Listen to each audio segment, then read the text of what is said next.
Hello everyone and welcome back to my YouTube channel. You know, these days, whenever I open my email box, I see there are a lot of emails about social initiatives that people have started, and this actually makes me wonder about whether I should start my own social initiative or be part of any such initiatives, whether to donate or actually be a volunteer. And while I was thinking about it, an idea struck me for my next YouTube video.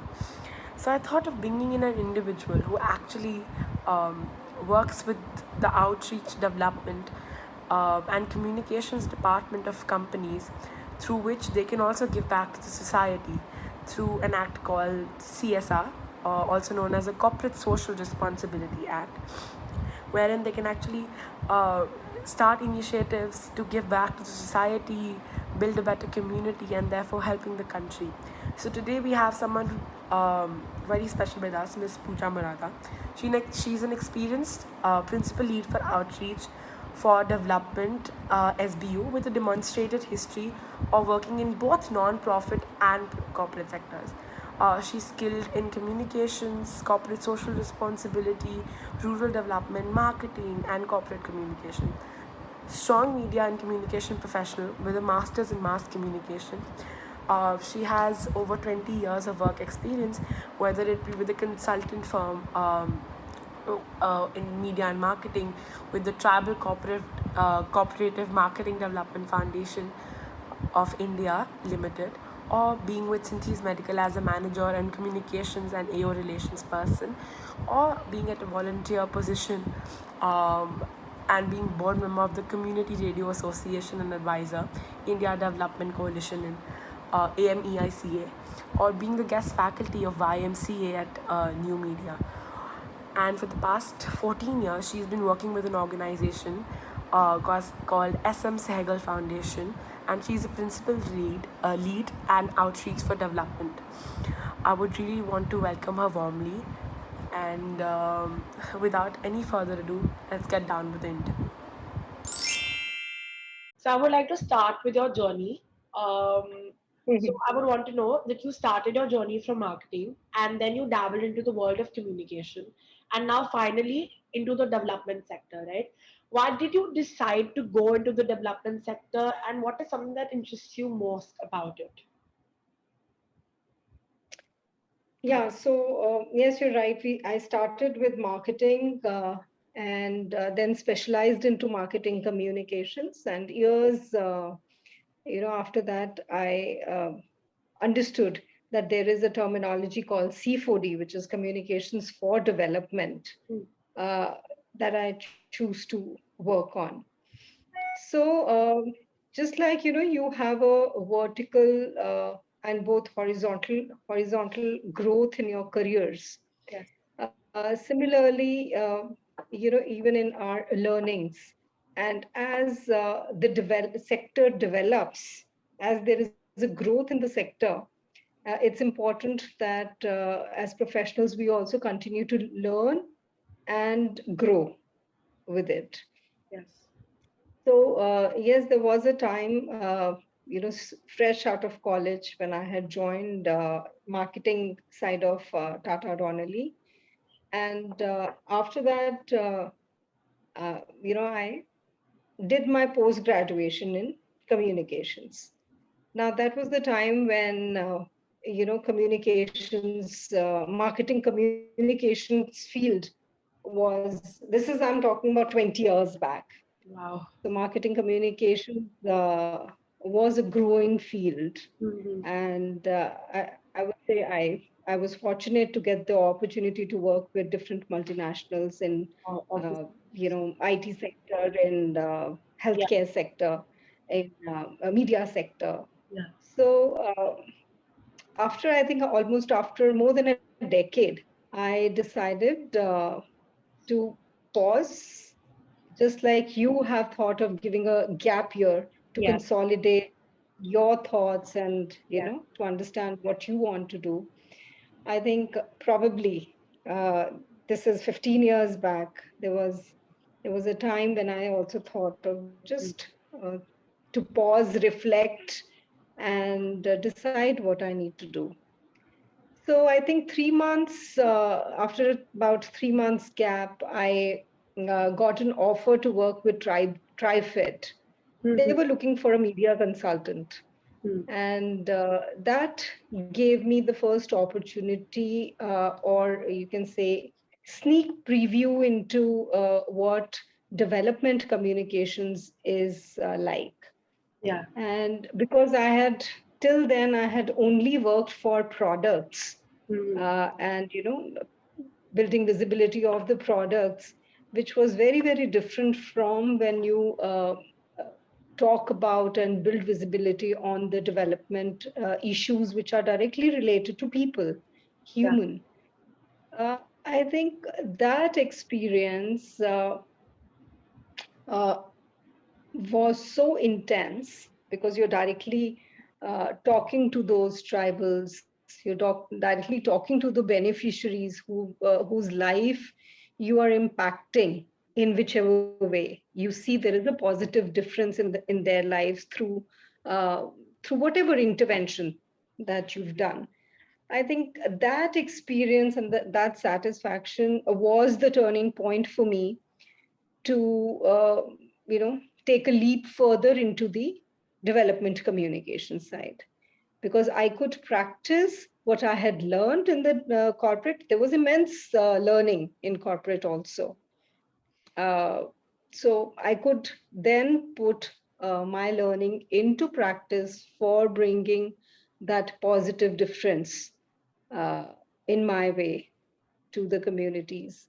I think that's been the journey, and a lot of learning. Learning hasn't stopped even now after 22 years also.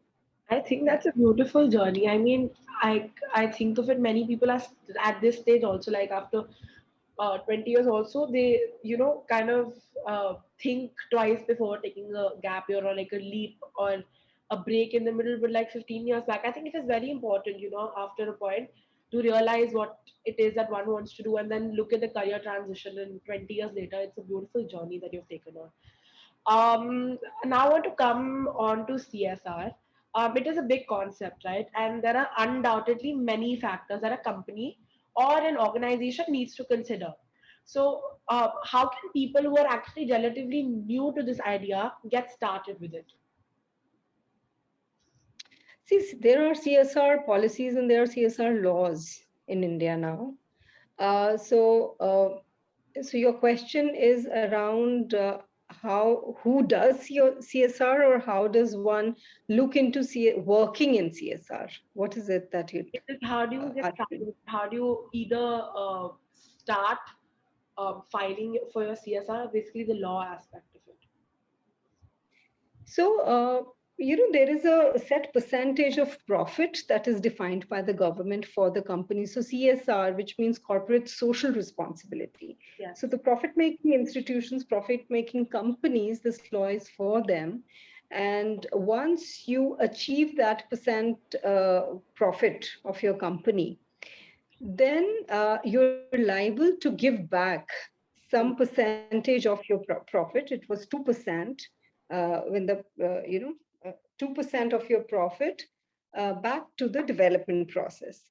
It could be in and around the community where your office is, where your plants are, or whatever mandate a company decides to work on, whichever mandate on in terms of social issue that you'd like to give your contribution to, that what broadly defines, and that's how CSR right now is at the functioning level. All right. Also, you mentioned about how to get started with CSR, like as a career. So, can you also throw some light on that? How do you like as a career? How do you start uh, with CSR?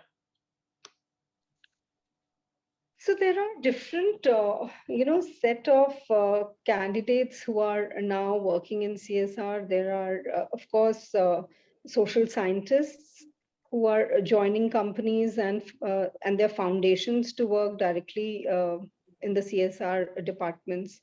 Then there are also people who've worked in fundraising, or they are into resource mobilization aspect. They are choosing to take this as their career, and also HR. So in many companies and foundations, the HR person also handles the CSR. The idea is that someone who understands the development, someone who understands how the funds are allocated and how to, see the fund spent versus the impact received. So Hmm. just like you have the profit and loss statements, Yeah. you have here your disbursement of your funds for a particular issue and what kind of change or the targeted change or targeted impact that you have seen uh, in years from that project. So, so I would say, of course, passion to work with the communities, to work in development. That is the foremost thing. Apart from that, you could be social scientists, you could be, you know, uh, the HR, you could be a communications person. Hmm. So yeah, so there are many fields that can let you in enter into CSR. Hmm. So moving on to my next question, businesses' objective usually more the main objective is maximizing the profit, and usually CSR is looked at as a cost. Why do you think corporates must invest in CSR if it's a cost, and what are the tangible and intangible benefits for the corporate to undertake CSR besides it being a mandate by the government? So, I mean, there is there are different ways to look at it. The primary way is that you've been fortunate to have the resources, Yes. and then in India, in country like ours, there is a huge divide between the haves and the have-nots. Yes. And if you're a fortunate one to fall into the category of have, Yes. then what are you doing to bridge that gap, Hmm. right? Now, there are many of us who do this, learn this in our values at an individual level.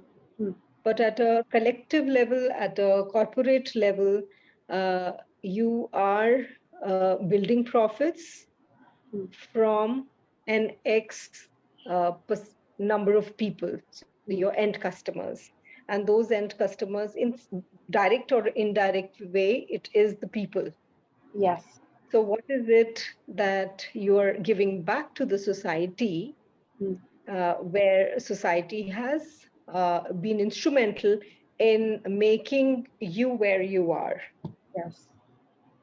Yes. So, with that background, I think, and it's a very welcoming step. Otherwise, you're just accumulating the profits, and you have your own, you know, stakeholders, which are limited to the people who are attached to that company.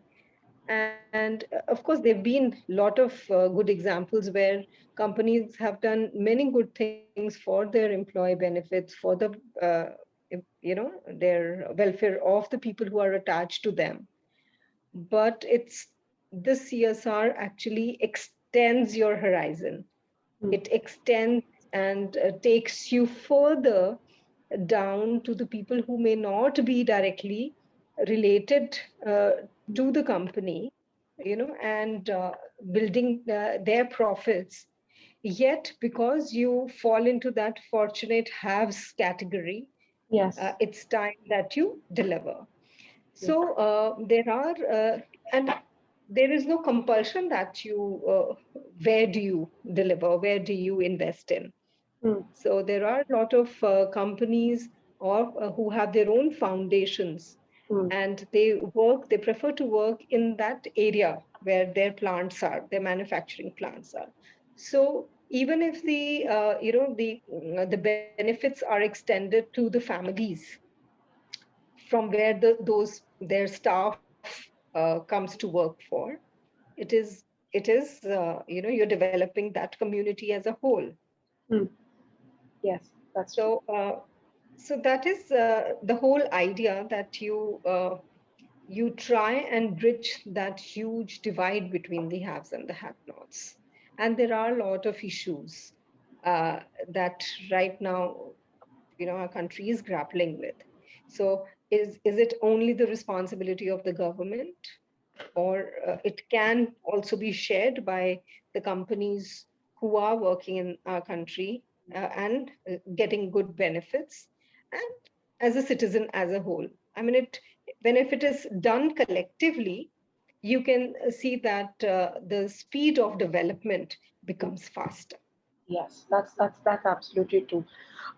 From this question stems another question that I want to ask.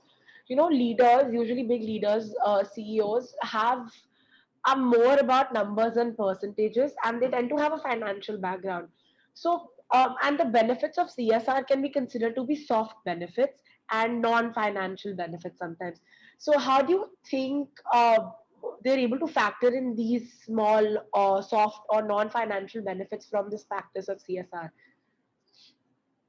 How are companies able to benefit from this? Like, are they able to increase their sales, because in the eyes of public they seem to be at they seem to be contributing to the society, or how does it impact the company as such? So the idea behind having the CSR as a whole is for the companies to step away from looking at the numbers, Mm. accumulation of more numbers, and doing good. So Mm. I that's the ideal situation. Yeah. That's the idea behind it. That I have maybe 100 crores. I may need uh, 50 crores to sustain myself for the next 15 years. So some percentage of what excess I have, instead of accumulating the wealth, I become a trustee of the wealth and I give it away. Mm. Share it. Share Yeah. it with those who need it. So that was the idea behind, I think, CSR is. However, uh, when companies are doing good CSR, when they are, when they invest in some meaningful projects, Mm. and from those projects, when the impact comes, and with the impact, there's a, you know, the lives of people are joined.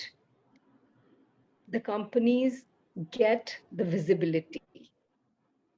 So you pick up, I mean, if you, for example, you think of a company, when you think of a company who's doing good, who Mm. is very safe to work with, who understand the benefit, who respect the people they have, Mm. people oriented organizations, Mm. there are few names which come at the top of your mind, because their values, their policies, their culture, organization cultures have been around people, giving boost to the staff that they are working with, giving due uh, attention to the community where their plants are. Mm. So over the years, that those good values give them good name, and they become very safe players to partner with. Mm. Whether, so if a foreign investor is coming to India, and they know that what is the value of, or the culture of a particular organization, is ethical values mean a lot these days.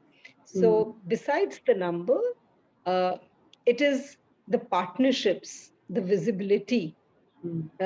that are intangible benefits that one can see from CSR. Hmm. That's actually very interesting. I never thought of it from that lens. A lot of visibility. Then people might also be inclined towards, because you basically will be tagged as a sustainable company. Then people might be inclined towards uh, purchasing your products than other competitors. That is actually a great move. Yeah. Okay, so now and this. also there uh, and also there is a theory in which uh, the employee satisfaction Hmm. rate is much higher. Yes. So you tend to retain good people for a longer time, Mm. because apart from what they are earning or where they are giving them, the what they are giving to the organization, there is also an EQ side. So of course you have to look at the IQ, the side of a person, and what CSR fills in is also the EQ side, the emotional quotient of a person, which is equally important for you to perform well in your duties. And if your satisfaction rate is higher, uh, it is directly related also to your performance and your retention in a company. Mm. True, very true, very true.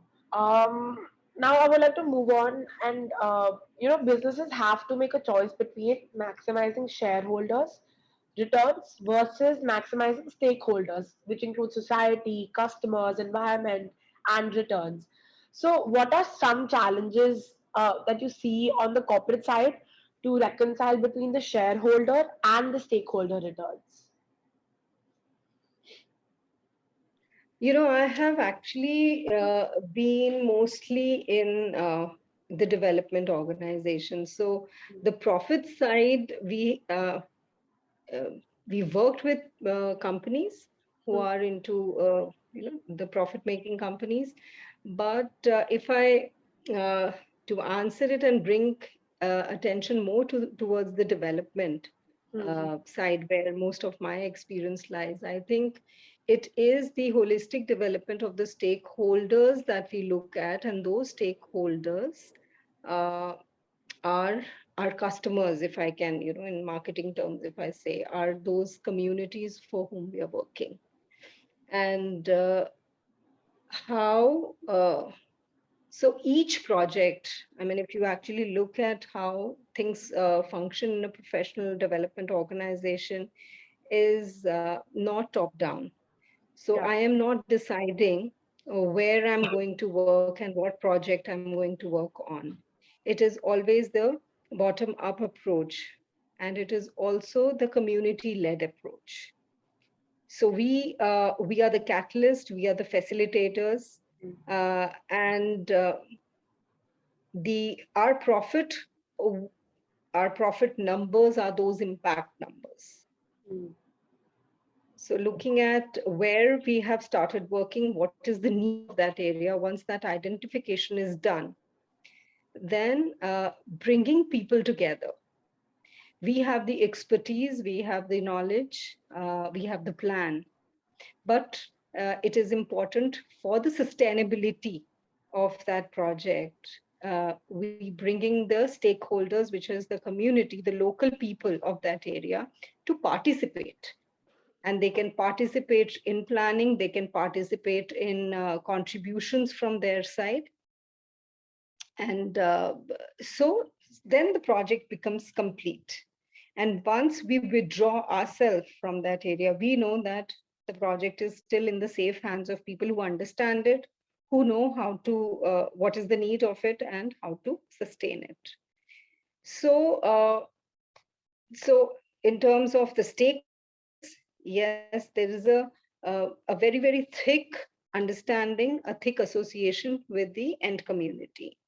Apart from that, uh, the next set of stakeholders are the partners, the corporate partners for a development organization, and this could be the CSR partner, it could be government organization. So whosoever has uh, supported the funding for a project. So we are also liable to answer uh, to them. So there is a match, there's a direct match into the commitment and the deliverables. So regular reportings happen. Uh, we are the ones who are there on the ground. So there is a before and after comparisons are done.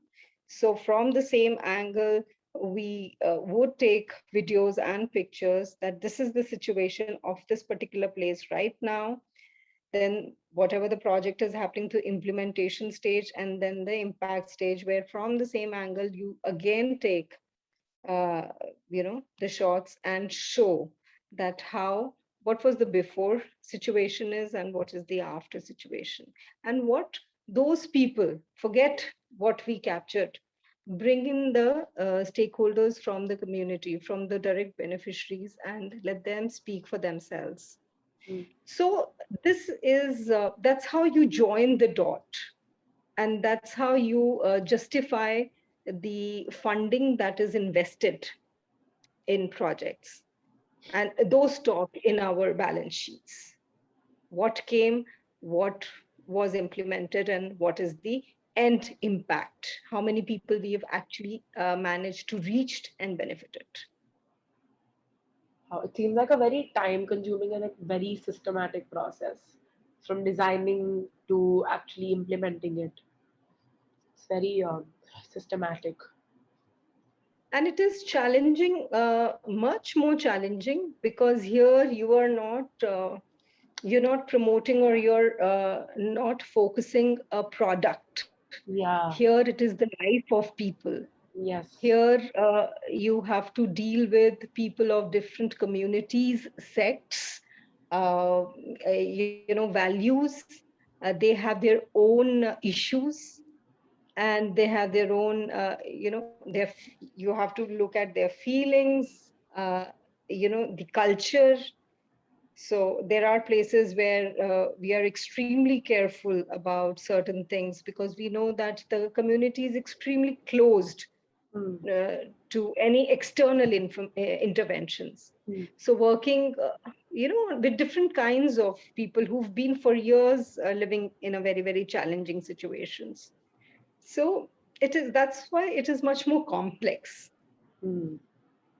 I think forget about people who are doing it for a second, but I mean, obviously it is rewarding for them because they're at the receiving end of it. But imagine about the people, employees that are also part of this entire CSR activity. It will be very rewarding for them as well. It might be such a rewarding feeling that you're giving back to the society.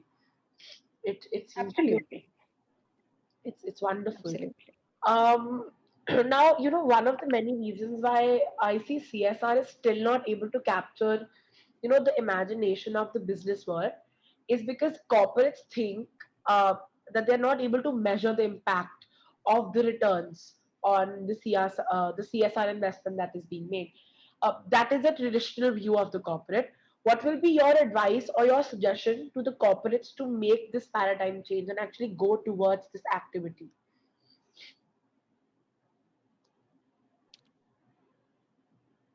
See,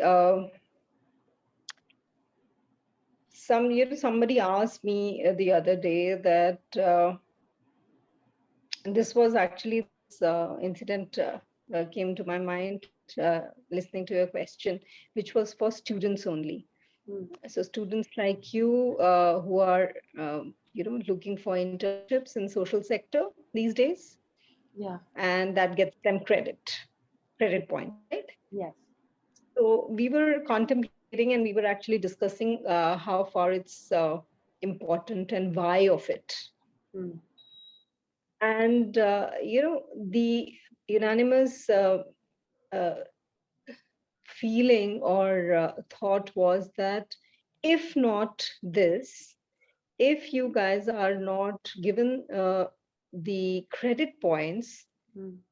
I mean, if you don't have the greed to get the credit point, you will not know what is it, what are the social issues, what are the different kinds of challenges in which people are living in. Hmm. So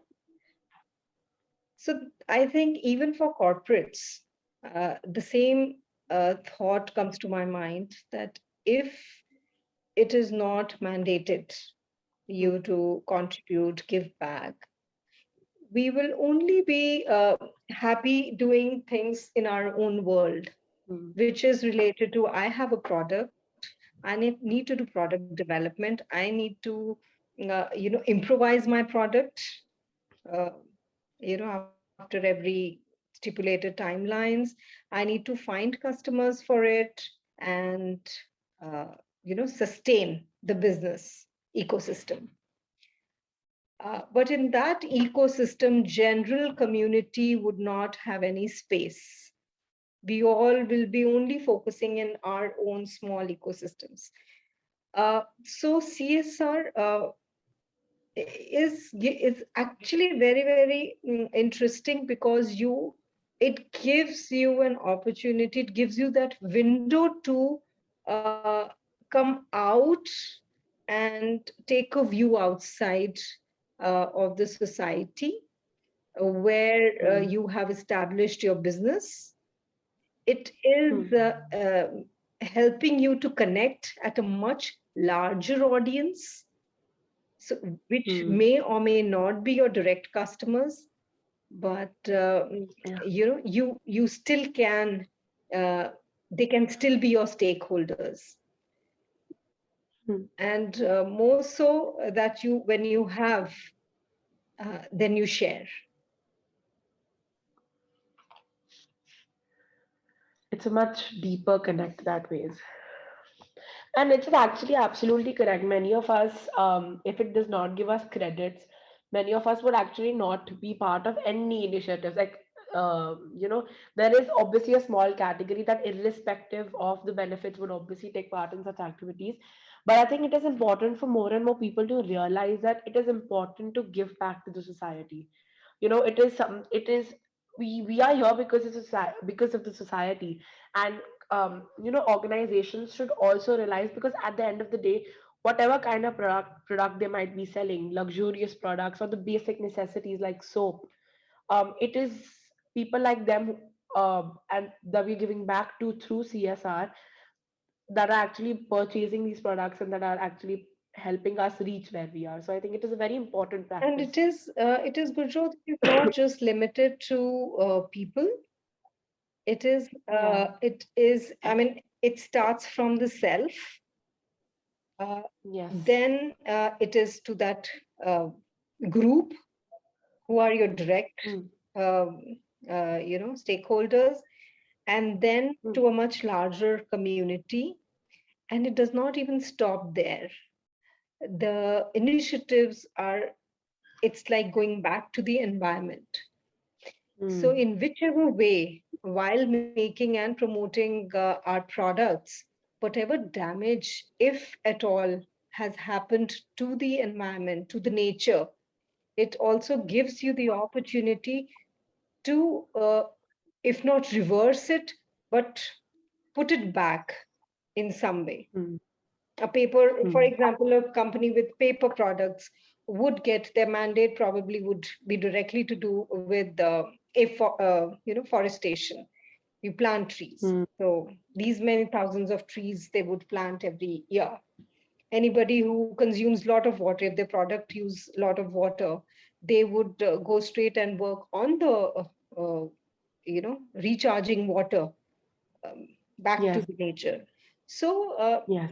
so that's how the mandates are actually created by the companies, and that's why it is called a responsibility also, because if uh, knowingly unknowingly we are damaging the nature, through CSR we are filling that gap that Yeah. Yes. created. Yes. Okay, so my next question is that UN has defined sustainable development goals. There are 17 SDGs, which are very well defined and are also accepted by everyone nationwide. Do you see that there is a reconciliation of these goals with CSR, or you feel that there is a lot that a corporate needs to do to align themselves to these development goals?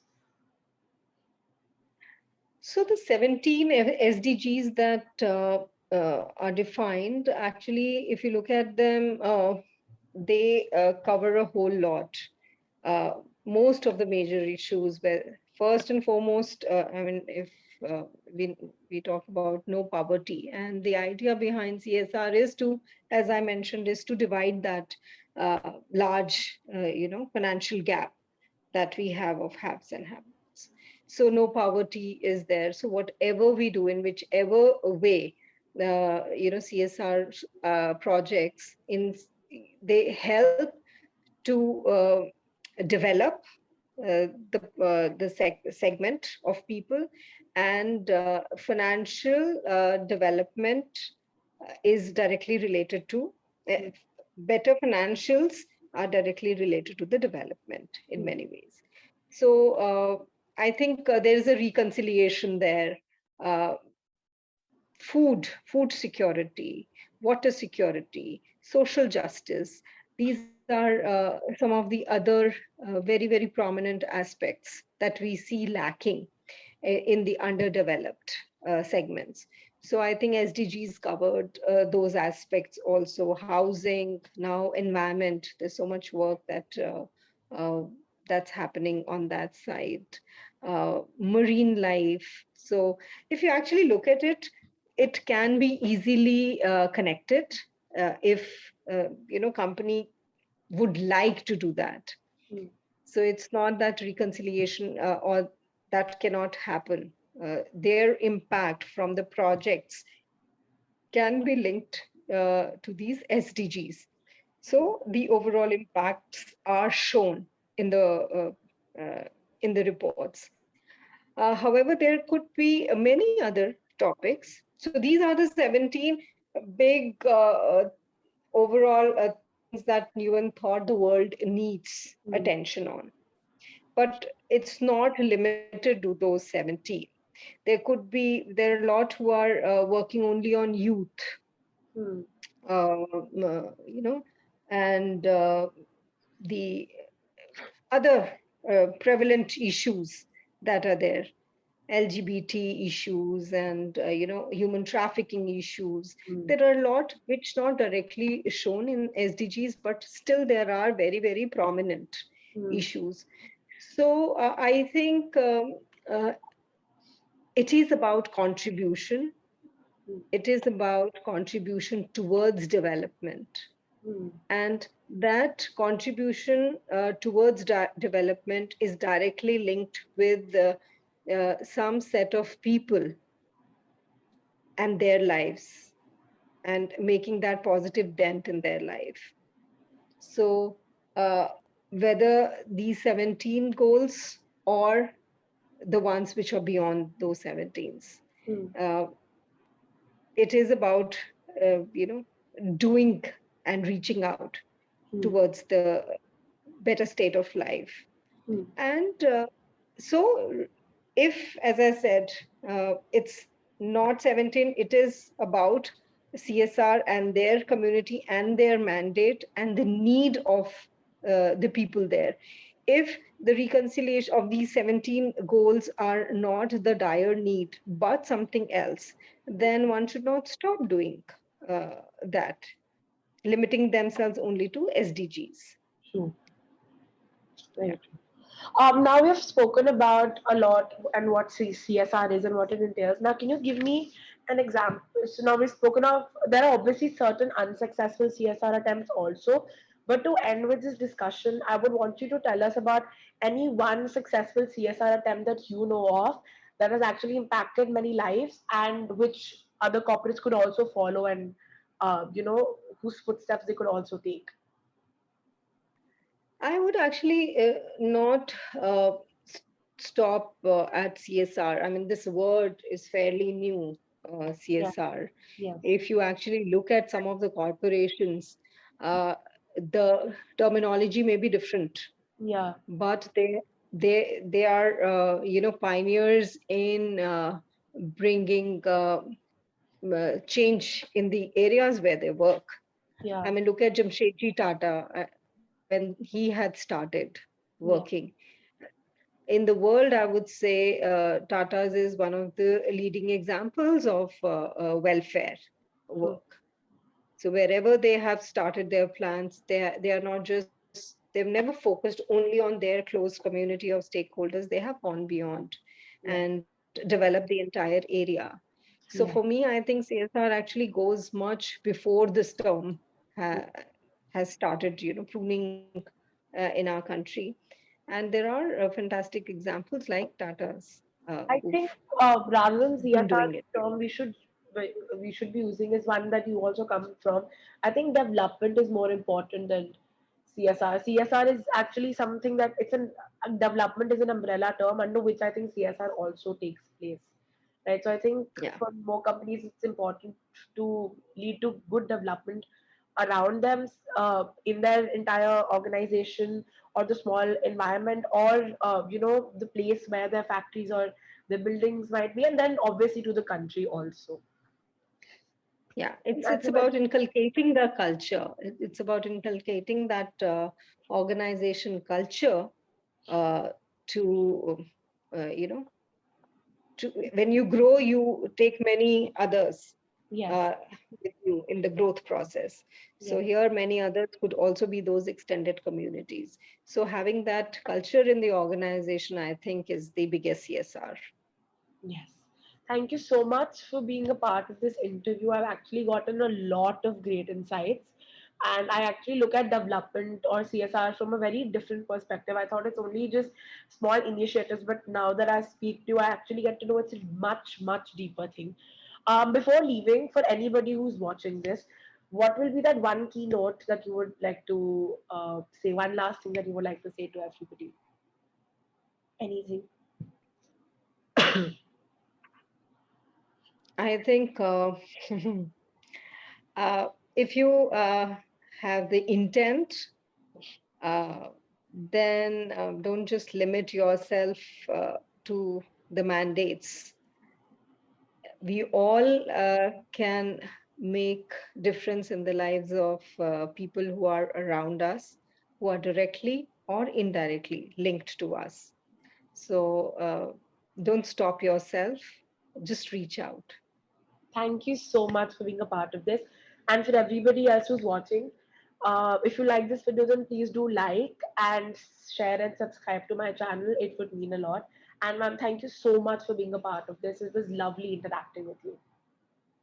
Thank you, Gurjot, and wish you all the best. Thank you so much.